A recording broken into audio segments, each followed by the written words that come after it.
My grandfather lifted his glass at my 28th birthday dinner and dropped a sentence that sliced the room open. "Claire, show me how you've used your $3 million trust fund after 25 years. The laughter around the table stopped mid-breath. Forks froze. Even the candles seemed to hold still.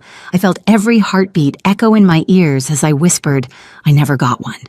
Grandpa's smile faded. His lawyer stepped forward and set a thick stack of statements on the table with a heavy thud. And in that instant, before anyone spoke, I realized someone at that table wasn't supposed to be afraid, but they were. My name is Claire Monroe, and for most of my life, I thought being the quiet one made things easier. Quieter daughters don't make trouble. Quieter daughters don't upset the balance, and in my family, balance meant pretending everything was perfect even when the foundation had been cracking for years. I lived in a small apartment in Seattle with my roommate Jade. She worked at a nearby coffee shop, always smelling faintly of espresso and cinnamon. She was the only person who ever saw how hard I worked late nights over my laptop freelancing to cover bills balancing UX contract work that came and went like the seasons. She'd joke that I functioned on coffee and sheer stubbornness, but she also knew the truth: I didn't have anyone else to fall back on. My parents, Elaine and Daniel, lived across the lake in Bellevue, in a house people would call aspirational. Perfect lawn, perfect seasonal wreath, perfect holiday displays, and inside a mother obsessed with control and reputation, a father who nodded through life to avoid conflict, and my sister Lily, who somehow always floated through the world cushioned by my parents' affection and their wallet. Growing up, Lily got the trips to the private school. The apartment paid in full so she could focus. Meanwhile, I was told independence would build character. When I needed help signing a lease because my credit history was too thin, my mother said, "We can't bail you out every time, Claire, every time," as if there had ever been a first. Still, I kept showing up to family dinners, birthdays, holidays. I kept trying because part of me held on to the moments Grandpa Arthur stepped quietly into my life. Soft smile, warm hands, patient voice. When I was 6, he walked me along the shoreline near the house and said, "One day, I'll make sure you're safe no matter what happens." It became a memory I clung to without realizing it was a clue. My 28th birthday dinner was meant to be simple but elegant, according to my mother. The restaurant had reserved a private room, glowing amber lights, white tablecloths, glassware, arranged like a catalog photo. Everything felt staged, like the family portrait we took every Thanksgiving, stiff, polished, slightly unreal. I arrived after work still in my trench coat, hair slightly wind-tousled from the Seattle breeze. My mother gave me a once-over, smoothing Lily's hair instead. Lily flashed me a smile, blissfully unaware of the undercurrent in our family. Dinner felt like every other holiday, Lily talking about her newest adventure, my mother beaming, my father sipping quietly, and Grandpa watching everything with an expression I couldn't read. I kept my posture steady the way I always did, focusing on cutting my food instead of watching their faces. I didn't know it then, but he was waiting for the perfect moment, waiting to drop a truth that would burn through 25 years of lies. If you'd asked me an hour before the explosion whether anything felt unusual, I would have said no. Everything at that table looked painfully normal. My mother correcting Lily's posture, my father pretending to read the wine label, Lily laughing too loudly at her own stories. But underneath it all, something had been shifting for months, and I had felt it like a low hum in my bones. Dinner started with the usual subtle jabs. Elaine commented on how resourceful I'd become in that tone she used when she wanted everyone to know she believed my life was a result of poor choices, not circumstance. "Claire's always been independent," she said, smiling at the couple seated beside us. "She never needed much from us." She said it like it was praise, but it hit me like a shove. Across the table, Lily twirled her bracelet, gold delicate, the kind of gift I'd never received. She launched into a story about her weekend getaway, a trip my parents had paid for. My father chuckled, adding, "She deserves it after working so hard." I blinked. Lily had been taking a break from school for months. I pushed my fork around my plate, reminding myself to breathe.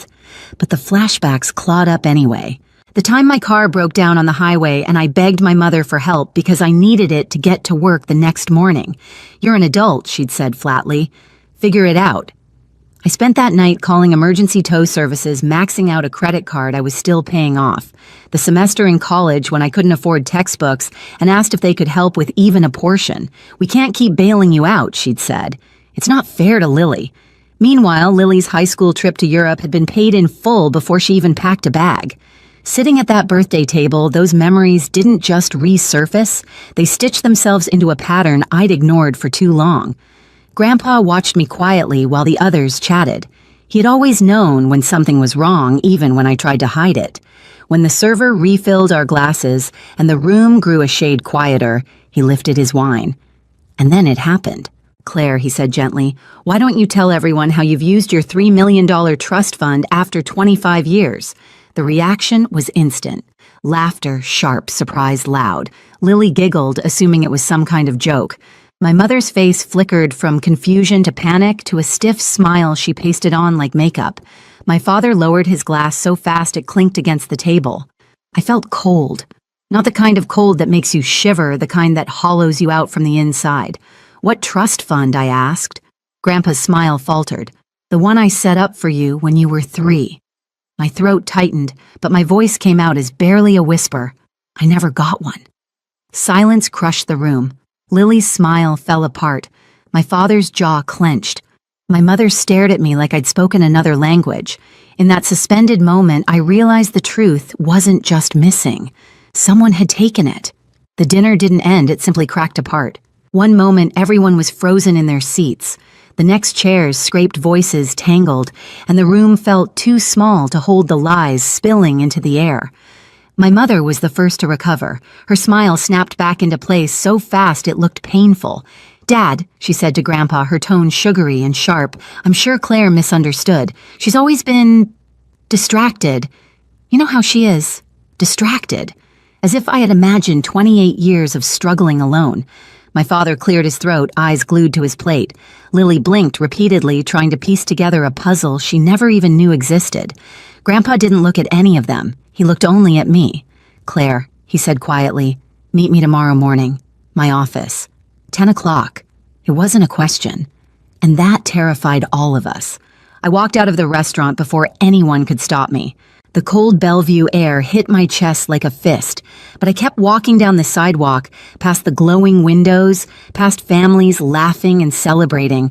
I didn't cry. I didn't scream. I just kept replaying the same sentence over and over, the one I whispered like a confession I never got one. By the time I reached my car, my hands were shaking. My phone buzzed Jade. "How was dinner?" she asked. I opened my mouth and nothing came out. Silence told her everything. "Come home," she murmured. "Whatever happened, we'll sort it out." But deep down, I already knew. This wasn't something I could sort out. This was something that had been carefully hidden, meticulously buried. The next morning, I took the early bus into downtown Seattle. The city was still waking up, fog hugging the sidewalks, streetlights flickering out one by one. Grandpa's office was on one of the upper floors of a glass tower, quiet and warm, smelling faintly of cedar and old books. He was waiting for me in a leather chair, a folder resting on his knee. His expression wasn't angry. It was worse, disappointed. "I set up a trust fund for you when you were 3, he said. $3 million, meant to keep you safe, give you choices, free you from hardship." He paused. "You should have had access the moment you turned 18. My heart dropped. 18. I had spent that birthday working a shift at a grocery store. Why didn't I know about it? My voice cracked. Why didn't they tell me Grandpa handed me the folder? Inside was a preliminary audit, lines of withdrawals, transfers, payments, bills. Most recurring, many suspicious, all signed off by the same 2 names, Elaine Monroe, Daniel Monroe. My parents hadn't just hidden my trust fund, they had used it. For 25 years, mortgage payments, home upgrades, Lily's tuition, Lily's apartment, vacations, car expenses, luxury purchases. Everything that had always been too expensive for me. I felt a burn rise behind my ribs, anger, grief, humiliation, realization twisting together in one violent knot. Every time I had worked 2 jobs, every time I'd begged for help, every time I'd swallowed the feeling of being forgotten, it hadn't been fate, it had been theft. Grandpa leaned forward. "Claire," he said, "I hired a legal team. My lawyer Collins will run a full audit. but I need you to decide how far this goes." I stared at the pages, at the small, neat signatures of the two people who were supposed to protect me. "I want everything I said, every record, every receipt, every dollar. I want the truth." Grandpa nodded once, slow and firm. "Then we'll ask them to come in for a meeting." "I want to be there," I said. "You will," he promised. And for the first time in my life, I wasn't the quiet daughter or the forgotten one. I was the one walking toward the fire, and this time I wasn't the one who'd get burned. The meeting was scheduled for a Thursday afternoon, the kind of cold Seattle day where the sky looked like brushed steel and the air felt heavy enough to press into your lungs. Grandpa insisted it take place in a private conference room inside his building neutral territory, he said. But the truth was he wanted every second of what was about to happen to be documented, witnessed, and impossible for anyone to escape. I arrived early. My palms were sweating despite the chill, but my steps were steady. Jade had hugged me before I left the apartment, telling me I looked like someone stepping into a courtroom and a rebirth at the same time. I wasn't sure what that meant until I saw my reflection in the elevator glass. My posture was straight, my face was calm, and my eyes held something I'd never seen in myself before: resolve. When the elevator doors opened, Colin stood waiting. Grandpa's lawyer looked exactly as he had the first time I met him. Tidy gray hair, tailored suit, and a stack of documents cradled under one arm like a quiet threat. He nodded as if he had already evaluated my emotional state and deemed it stable enough for what was ahead. "They're on their way," he said. I didn't ask who they meant. We both knew. Inside the conference room, Grandpa sat at the head of a long wooden table. His face was unreadable, but the tension in his jaw told me he'd barely slept. When he saw me, his expression softened just a fraction, but it was enough. He reached for my hand, squeezed it once, then released. "You're not alone today," he said. The door swung open. My parents entered first. Elaine walked quickly, shoulders stiff, face arranged in that familiar mask she used whenever she needed to appear blameless. Daniel followed, quieter eyes darting around the room as if looking for an exit. Lily came behind them, clutching her purse, her expression a confusing blend of worry and disbelief.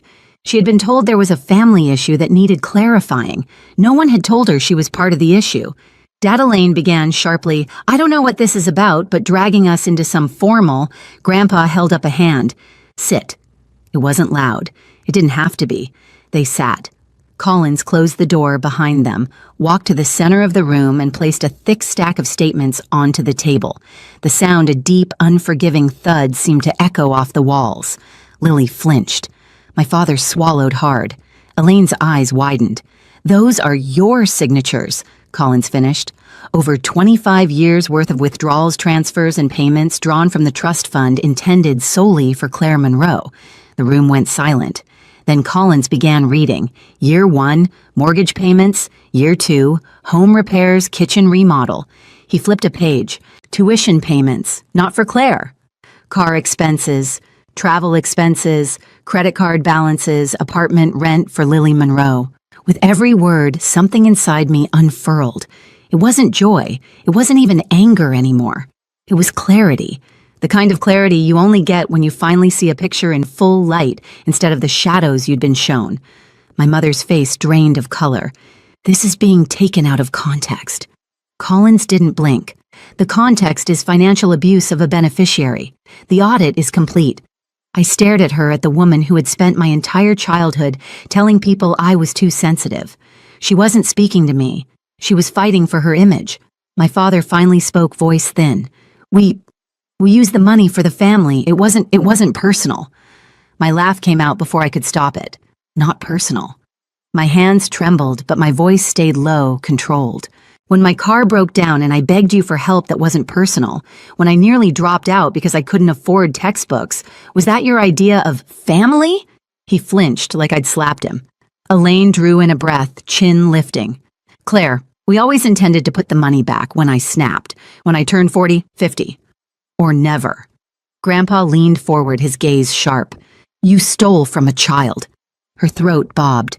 "Dad, we had bills." "We all have bills," he said, "but not everyone steals from their own daughter to pay them." Lily finally spoke. "Mom, Dad, you used her money for my apartment, for my school." Her voice cracked. "Sweetheart?" Elaine said shakingly. "We wanted you to have every opportunity, and I didn't," I whispered. Elaine turned to me, eyes brimming with a panic that wasn't remorse. "Claire, you've always been so independent. You never asked for much." I leaned in. "I didn't ask because you told me I couldn't. Because every time I came to you, you made me feel like needing anything was a burden." The silence that followed wasn't empty. It was full of all the things they couldn't deny anymore. Grandpa tapped the table once firmly. "I am revoking your financial authority, effective immediately." Elaine jolted. "You can't do that." "I can," he said coldly. "And I have." Daniel sagged into his chair like the weight of 25 years had finally landed on him. Lily stared at the table, hands covering her mouth. Colin slid another set of documents toward me. "This," he said, "transfers full control of the remaining trust assets to you. Your parents' access is terminated permanently." Elaine's breath hitched. Daniel closed his eyes.